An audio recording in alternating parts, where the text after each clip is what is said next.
The Almajiri education, where the federal government did say some research conducted showed that there are about 9.5 million of them, and then they need to be catered for in the country. And so they've gone ahead to set up those model primary schools, and of course we started that focus last week, which will continue this morning. And Mahmud Othman joins us now. He's the former commissioner in Kano State and also a public affairs analyst. Thank you for coming on this morning, Alhaji.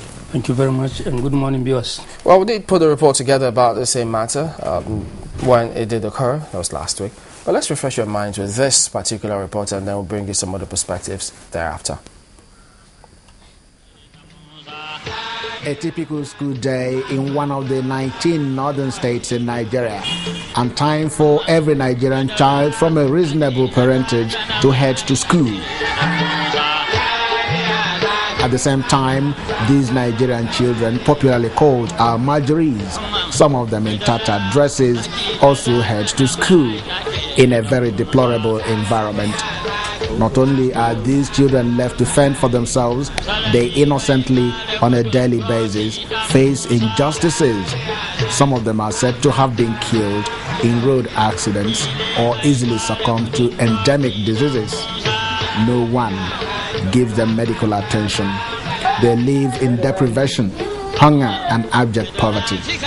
The highest attention they can get is from the Almajiri Malam, who is not trained to impart knowledge to the children under his tutelage. I grew up with this system of education, which I learned from my parents in Mahmud. These boys know their parents. I grew up like them. That is why I'm able to teach them. Because no one monitors, it becomes easy for them to fall prey to such anti-vices as religious, ethnic, and political clashes. They become a burden and menace to society. They neither attain the full essence of the knowledge they are seeking, nor the skills required for modern living in order to contribute meaningfully to society or earn a living for themselves. What is the problem?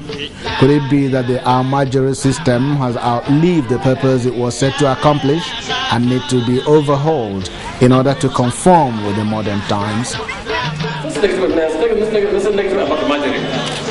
What we are trying to do is to make them conform to the most teaching as much as we can do. What is important is, on this like is the ability of parents to get concerned about the movement of their children. This is not the most important aspect we must advance society, and that must be addressed if we are to address the problem we anticipate or which we are seem to link up with Almajiri. Almajiri is a very innocent child who, by reason of his own, is seen about trying to get himself in a very difficult environment. Sokoto State is one of the beneficiaries of the new model school for the Almajiris introduced by the Goodluck Jonathan administration. Thanks to the Sultan of Sokoto, who not only donated land for the project, but promised to ensure that the parents of such Almajiris embrace the change. So far, 35 of the schools have been built in 18 northern states, equipped with modern facilities. While performing the commissioning, government said that Almajiri education should be combined with Western knowledge to afford the Nigerian child the best in both worlds. Similarly, the Almajiri Malam should be trained and put on regular salary in order to improve their standards. Some of the Malams react. We shall be happy and will accept government proposal in good faith. What we want is what government has brought us. The best thing is for government to come here and teach them, and not for the children to go to government school. No matter how they receive it, the Almajiri model schools have come to stay. Concerned Nigerians say it is the simplest way to safeguard the future of the Nigerian child who, over the years, has been subjected to abject negligence by parents whose stock in trade is to continue to reproduce them without adequate care. As teaching time, they say, saves 9. Well, there you have it, a report put together by correspondent Chukwuma Nekusi was saying that's teaching time may just save 9, but much as you have people who think that, wait a minute, something just looks amiss here, but a number of people think it's a welcome development. What do you think? Well, I agree with them, it's a welcome development. But the whole crisis of Almajiri is the plural for Almajiri, is a failure of leadership. Because I went to the same kind of school. Oh. And not that I was sent out of my own home or town to any other. What used to happen was that in every community you have a learned person, we call Malam, and parents send their children there. So I was developing my elementary school or primary school was madrasa, which is they called this local school. And you learn, because as a Muslim, learning is the cardinal point of Islam. Because without learning, that means you cannot pray. The 5 obligatory prayers, you must read Quran. And how do you read Quran? You must be taught.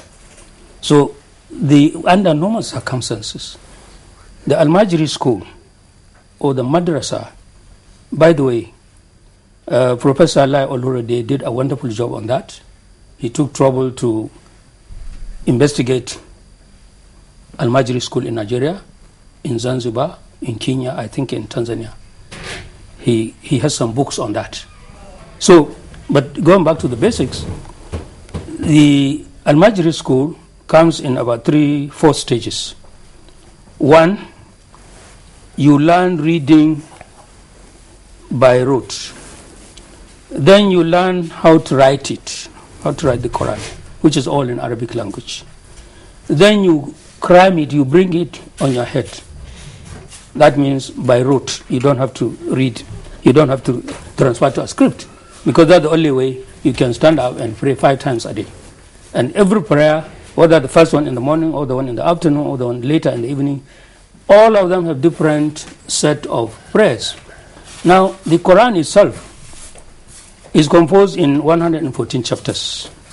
Some chapters are long, some are short. But every prayer you must reproduce part, either a chapter or part of the chapter.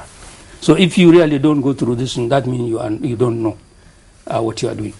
And at the same time, in those days, you have a residential malams anywhere. They are all scattered. Wherever Muslims are, whether it is in Zango and Kadra, Accra, whether it is in Obalande, whether it is in Jaraba, whether it is in Cameroon or Yaoundé or anywhere, wherever Muslim community are, there is somebody somewhere teaching children how to do this. But where leadership failed is simply because we don't have compulsory primary education. If the power that be have made that possible, these itinerant teachers or malams will not have the luxury to grab children from poor parents and take them out of town to somewhere else and leave them to their fate. That's exactly why we are in trouble. So when you are talking of 9.5 million, that is a sizable number, and all of them really are of this very, very perishable age, and they can be a nuisance. When you allow them to go and fend for themselves, they can fall into any trap. And at the same time, most of the crises we have in the northern part of the country, these are the foot soldiers, these kids, these small children, who have no idea what even the issue is all about. But they are there. They don't have anything to lose. They will be the one to throw stones, they will be the one to set fire to something. Small as they are, but when it comes to doing some collateral damage to a society, they can contribute. Now, these teachers who are now, I will call them opportunists, they just go and use the vulnerability of these poor parents. They know education is a must to them, but they don't have money. When you enter primary school, bring uniform, bring school fees, buy books and so on, they don't have. Therefore, the easiest way out is Why don't we concentrate on the Islamic religion?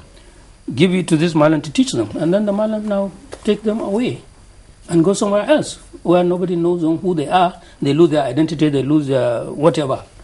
And they are now on the street begging. That is completely opposite of what we came through. Now, when you finish the Quran, you cram it. That is another stage. That's the final stage. You now become like an elder. You too teach other people, other children. In those days, so this Malang you see on the program, who are now talking that they pick those children for their parents with the consent of their parents. Yes, it's true. But what they are not telling us is that they don't have means to sustain the children.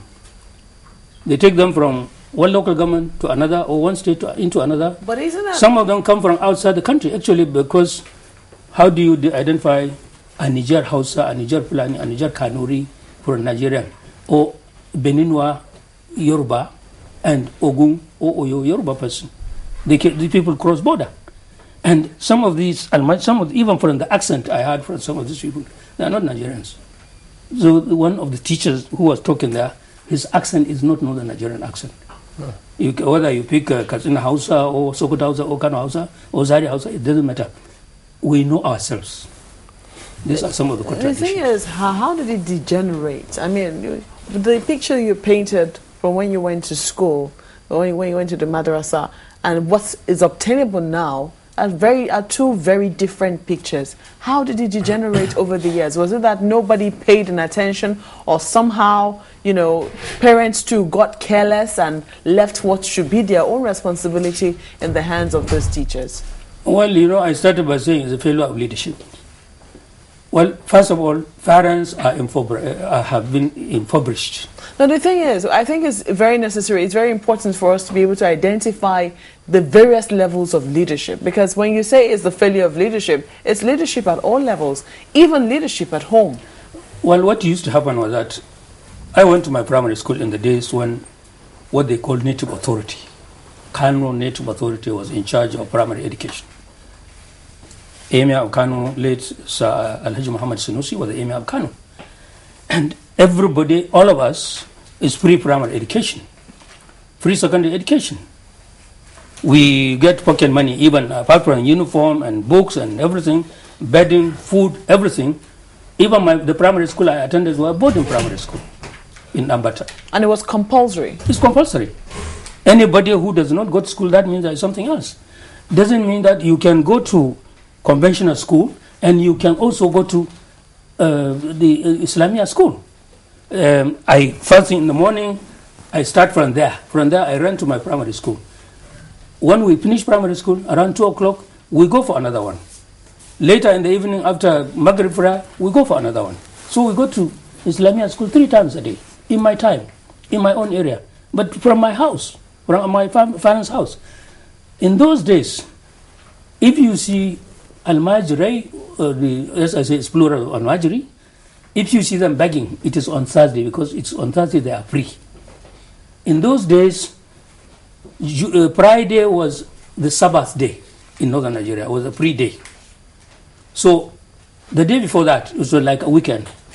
Thursday used to be like a weekend, which is like Sunday now here in Nigeria. So on Thursdays, all these Almajiri boys who come from outside, in case they come from outside the district where the Malam, they are now come to the Malam, that the day they have free to go around, but not really being a nuisance like what we are seeing today. So when the local government either do not have enough primary schools, or the primary schools are not equipped, the teachers are not trained, the teachers are not paid, there's no supervision, there's this I don't care attitude, there's mass urbanization, people move from one place to the other, there's nobody cares about anybody else. So you have this spillover. Those poor who can no longer, they are looking for where their next meal is coming from. Where do they have the luxury to get extra money to pay uniform, school fees, and so on and so on. So if all this money we are talking about in billions and trillions, if those powers that be take education seriously, It doesn't cost them anything, believe me, to give free primary education at all levels. Well, from your analysis of taking us back memory lane, looks like it's about the community, because you just painted a picture that some of us have also seen elsewhere. For instance, I think I'm also privileged to have gone to a madrasa like you. But again, people go back and forth during their break period. They had to go to a conventional school and come back and try to see how much of memorization they can do about the Quran. But again, those teachers we call malams, we are not being paid. And some people were actually brought to come stay with the malams, like a boarding facility, even though the madrasa had no formal boarding facility, they were staying with them. And no one ever gave any thought to how these people will be fed or catered for. So we had those who were like you, who come to school, go back and forth and go back home. We also, I'm quite sure you also had some who were just resident there with the malams. So did we ever think that the malams would take out of their monies, knowing full that most of those students who came to such schools were not even paying fees? Because I'm quite sure you never paid fees, because I never paid a dime as well. So it's free of charge. So did we ever think of giving any kind of remunerations to the malams? And from where did we think that they were going to feed those people who were with them? What used to happen was that it's like what happened to the Buddhist monks in countries like Thailand and Cambodia and so on. You choose to be a monk. There's no salary, there's nothing, you just move to the monastery. The good people who accept that religion, donate generously. So all the malams, my late malams, Malam Khalil, Malam Muhammad and so on, who have gone a long time ago, were sustained by the community. People just give them. During harvest season, when you produce millet, guinea corn, and corn, what do you call maize, and so on, dash them. They are just this in free of charge. They never starve, actually. And those few children who come from outside town to a residential malam in town, the malam himself never lacks. And he is one of the respected people in the community. And you concentrate. Now, some of the funny ideas that this itinerant malams today have is that if you take the child out of his own domain, that means he is not going to be a spoiled person to run to his parents every now and then and complain, or his parents will spoil him. This idea of spare the rod and spoil the child. But that's not the case, because you just told us that some of those kids are easily used. Because if we thought we were bringing our children to the malams so that they can even be better people to the communities, that's right. How come when they come to the malams, these are the same children that the bad people in the society would, with ease, use to foment trouble? It is because now they are itinerant. This all the ones we saw there on the program, on the television, they were children picked out of somewhere from their own local environment to another place. They have been completely isolated from their own families, from their own local environment to another town. There they are outsiders, their teacher is an outsider, and therefore the teacher is being taken care of by these small children who go and beg, probably on his behalf. Whatever they beg is what they take care of themselves. That's why you see them in rags and tatters and so on and so on. Probably because these parasite teachers are gaining from the system. If the children are the ones who are really sustaining them, then they don't care. I mean, there's no medical facilities, there's no insurance, there's no uniform, standard uniform, and whatever they are doing. But the trouble is simply because whoever gave them to those teachers, it may be innocently, that's not the intention, but the teacher doesn't have any means of doing anything. Maybe at the initial stage, the parent gave them some take-off grant, a little money. Just, this is my child, you may call it registration. They don't call it registration in local parlance, but this is my child, please teach him whatever. And the teacher is, as long as that so-called teacher, that malam, that's what he's doing, then he packed all the children from different villages, from different whatever, and move to another town kilometers away, hundreds of kilometers away, and then they are on their own.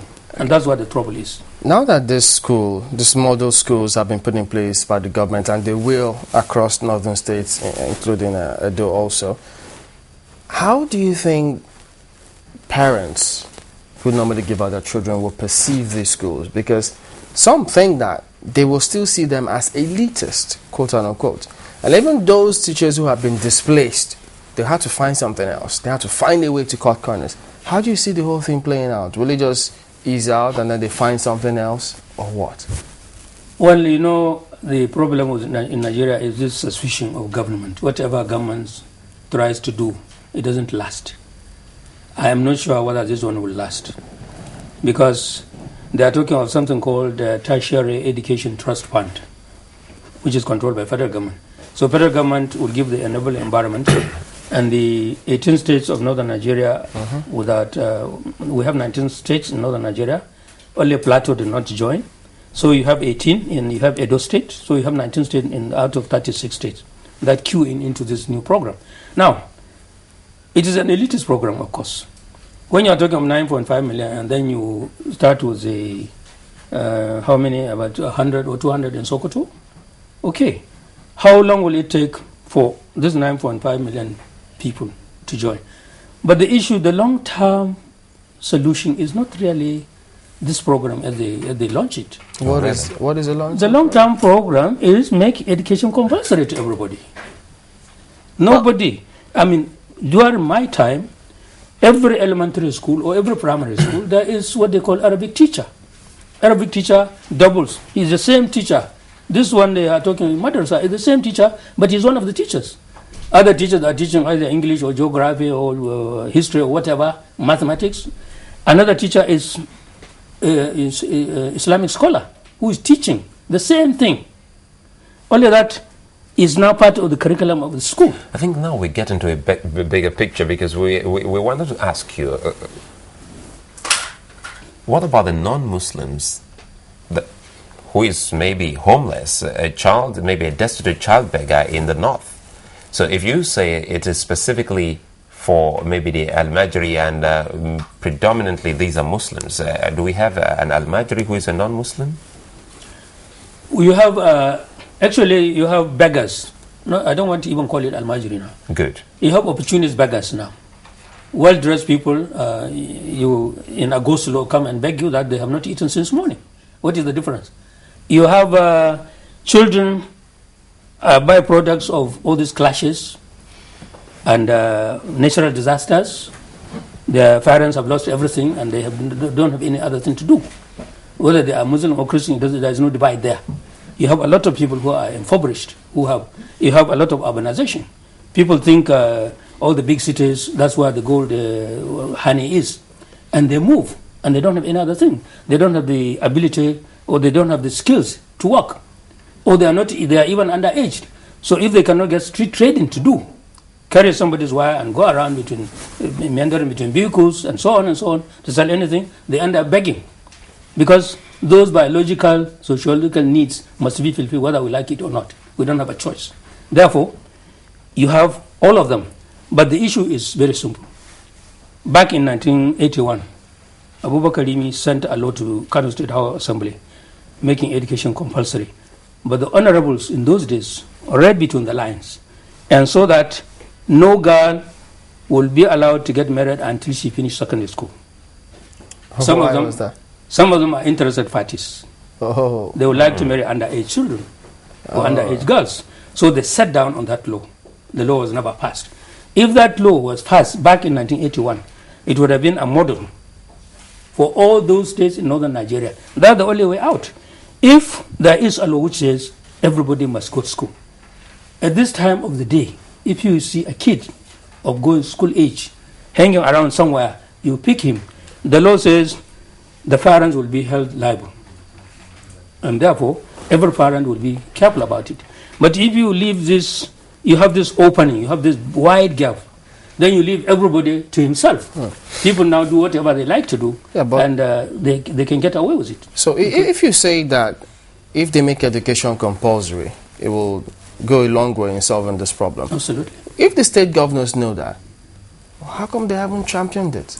Because they are too busy. The state governors, their excellencies, they like themselves too much. They don't have time to like anybody else. Wow. All the priorities are upside down. They are doing whatever they are doing. These are not their priorities. Up to this day, into this era, you need Bill Gates to come and solve our polio program. You need Jimmy Carter to raise funds from his little village in Georgia, United States, to come and cure us Guinea War. And World Health Organization is coming with one help or the other. Their excellencies are here. The distinguished are here. The honorables are all here. Is this program in danger then? Because the government says at the end of the day, they will be handed over to the state governments to take care of. And well, it's all right. You see, in Nigeria, sometimes when you hear some people shouting in Portugal, in Greece, in Spain, and so on, or Obama and his national and his Congress trying to make sure government does not fail. Government does not fail to fulfill its obligation.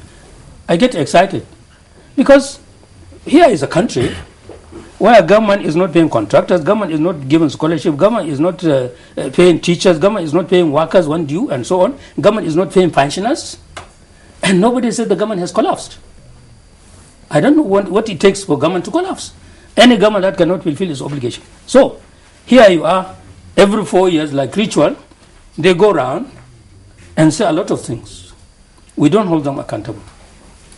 They don't fulfill any obligation, and they get away with it. Now, those of us who went through this madrasa system, first of all, it helps you a lot. Inculcate discipline in you. You know how to work very hard in your early age. You know how to read. You know how to cram other. You come in contact with another foreign language. You overcome your own native peculiarities. For example, in Hausa language, TH sound is non-existent. TH. But so wherever TH comes, those who are not learned, something like Z comes in. But Arabic, you overrun all these things. Even sounds like K, something like that. It is there in Arabic, it's one of the Arabic alphabet. So no English, no German, no Spanish, no Italian, no Portuguese or Chinese will be difficult to anybody who has gone through Arabic learning in the initial stage. But speaking of which, we have some governors who are considering dragging the federal government to court about this matter. They say that it contravenes the Universal Basic Education Commission Act of 2004. They're already arguing about it, and some say that they just went to Indonesia, saw what was going on, brought it back here without consulting SUBEB, and now they're thinking about going to court. And what controversy again about this one? Well, I think they are just being selfish because, first of all, by their ages, I know quite a number of them went through the same system. When they benefited from it in the old arrangement, they didn't complain or they don't see it that way. Now, because they are going to fund it, they have other priorities of how to spend money. And that's why they think diverting money now to another education is something else. While the real education itself, that is in existence, which they budgeted for under their education allocation, they are not using it. First of all, it doesn't matter how many billions they tell us they vote for in a budget. They don't release the money. The money goes somewhere else. So I can understand their problem. Now, they have a problem for that. They can contest it in court, all right. They can, at least, even if they don't succeed, they can stall the program, which means they put the program in jeopardy. And it is, since it is at this pivotal level, only in Sokoto, quite a number of people already have Islamia schools. They are private. But Islamia school is the other side of it, is the other side of this Almajiri new approach. Those Islamia schools are not taken care of, they are just voluntary. People are just in one corner, even you go to Obalande, quite a number of them are there. They are all private and self-financed by those people. So if their excellencies want to complain about that, that's their problem. But one thing is sure, they are going to keep doubling these itinerant pure kids. They are going to deny them their basic fundamental rights. But where do the parents come in? I mean, when you have children, the first thing that comes to your mind is that you will want to give your children the best. Where does the responsibility of parents come in this particular issue? You see, it is when you look at it from the basic understanding, actually, illiterate, we think in the Western way of thinking, impoverished, these parents are, they still value education. That's why they think somebody should teach their kids, their children something. So it is because government has failed. If government is doing its own thing, government will not surrender children education to anybody else. You can only do something to complement what government is doing. You can arrange lessons for your children when they come back from school. But since the government is not doing it, if you can afford it, you look for a private school where your child can get a better education. If you cannot, you are looking for your daily bread on a daily basis. Therefore, the idea of anybody's school fees, anybody's uniform, anybody's whatever, does not even arise. Does this encourage parents to be lazy? I don't think so. You see, it's the survival of the fittest. The parents are struggling. In urban centers like where you have opportunity, like cities like Lagos, you don't go to school, you can still go around and sell something. There are other places. Only yesterday night on BBC, I was listening to a program on BBC House of Service from Niger. A mother was saying that she find it very difficult early in the morning. She has nothing to give her children to eat, to go to school. But Niger is a disciplined society, so those children must go to school whether they like it or not, whether they eat anything or not. So they go home empty, they go with their empty stomach, and so on. That is Niger. How many are doing that? Out of this 9.5 million, really, how many of them are sure they are going to get what their parents can even assure you they are going to have meals a day? Would it be too early for us to start changing the name of this school if we really want to keep the program? If we say all we need now is free compulsory education for every child in Nigeria, some say the name Almajiri is already a stigma to that child that would, at the end of the day, come out of such institution and say, I'm a graduate of this Almajiri model school. Well, it's uncalled for because, first of all, as I say, Almajiri is the word for student or pupil. Almajiri is the plural of it. These are children who should enroll in primary school. And they didn't. And their parents now give it to somebody else. Okay, now you say you want to cut that middleman. You still want to do it. What stops you from doing the right thing? Why do you isolate Almajiri only? I mean, if you say that means you segment the parents. Those who can afford it are those whose children have rolled into normal primary school. And there they also meet an Islamic teacher among the teachers. We have this all over. During my Bariwa College education, we have Imam Baba Ahmed. We have 2 teachers who all became grand qadis of their states. Later, Bashir Sambo and Halir Binji and so on. These were all teachers who taught us the same thing. We came back from madrasa, from Almajiri, what you call Almajiri school now. But you cannot continue calling Almajiri, whatever. The word is archaic, and the stigma behind it, as you rightly said, you cannot continue that way. So please, let's settle down. The 774 local governments, the portion of them which are part of northern states, the 19 northern state governors, all the traditional rulers should take this in seriously and make sure that free primary education is there. When Ahmad Bello, Saruna of Sokoto was there, we have free primary education all over northern Nigeria. We don't pay anything. We even have boarding primary school. Was it compulsory then? Of course it was compulsory. Because we understand that I spent 3 years in a boarding primary school. I spent 5 years in a boarding secondary school. So I know what I'm talking about. I am part and parcel of this thing. And I learned my Arabic, I learned my Quran, I learned my Hadith, I learned everything in the... So why did this change? Well, everything in Nigeria has changed. Wow. The leadership has changed. The values have changed. The people who are ruling us today, they can pretend that they are educated, they have PhDs, they say, but when it comes to administering people.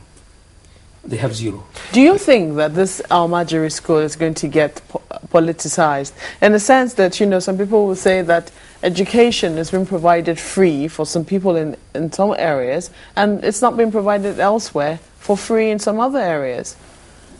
Well, people may look at it that way, but all that I can tell you is that the thing is a storm in a teacup. The number of people who are eligible and the number of the people who this program can carry is too minimal, too marginal to be of any significance. But if you are showing it as something for other people to copy immediately, it has to be backed by law. Whether they will sabotage the law itself, I don't know. But the other side of it is, again, those who are benefiting, some of the people who are interviewed there, the teachers or the malams attached to those children also will not just lie low, because that means their means of livelihood will be cut somewhere. So they will misinform. They may bring some religious chauvinism into it, which I don't buy. I don't want anybody to buy. Whatever they say is for their own self-interest. The real issue is that what the Sultan of Sokoto, who is a learned person, both Islamic and Western education, and he's the Sultan, he will not just copy anything blindly. Yeah. He says this is a good program. And it's a very good program. I support him. But the issue is sustainability, affordability, and political will. Do they have it? You know, Alhaji Othman, I think what comes to mind at this point in time is, well, can't people just see it or read it, or is it about the background? I mean, if the Sultan, yourself, and couple of other individuals who are medical doctors and professionals today started from such a madrasa, why can't others do the same and say, well, it is nothing un-Islamic about going to these two different worlds, getting knowledge, because your religion tells you to seek knowledge, and now the Sultan is there. He fits in every society he finds himself. Why can't those children be taught the same way by previous governments until now? Because the facilities are not enough. You see, I think in the military, was it either Obasanjo or in the late days of General Gom, they launched UBE, this Universal Basic Education, something like that. And I tell you, government statistics was faulty. In every corner of northern Nigeria, where they set up a new primary school, and according to their own funny statistics, they were expecting maybe 50 people or 50 children. Something like 300, 400 show up. But there are only classrooms maybe for 30 or 40 people. So there are not enough schools. There are not enough teachers. You know, we kill teachers' colleges. We want everybody to be NCE. We killed everything we know, we used to know. All these subjects that stand on their own, which is very sensible, like geography, history, arithmetic, and so on, they now jump them into something called social science. And so many other things have lost. They have been lost out of the curriculum. So even those who are in school, come out half-baked. And what do? You go to the school, there are no facilities. What used to be called blackboard is now as white as a white shirt. The ordinary painting of the blackboard they used to do immediately we go on holidays, they come and repaint the blackboard. And in these days of computer, of course, we have even that stage is far. If we are serious, we have enough funds in this country to do all this in right. But because there is no political will, there is selfishness, there is sense of direction. That's why it's failing. That's why everything is failing. And if they were to make education compulsory, you think this will solve a lot of problems? Absolutely. If you have education, if education is compulsory, yeah. Who has the luxury to go and pick somebody's child and take him to another town? What for?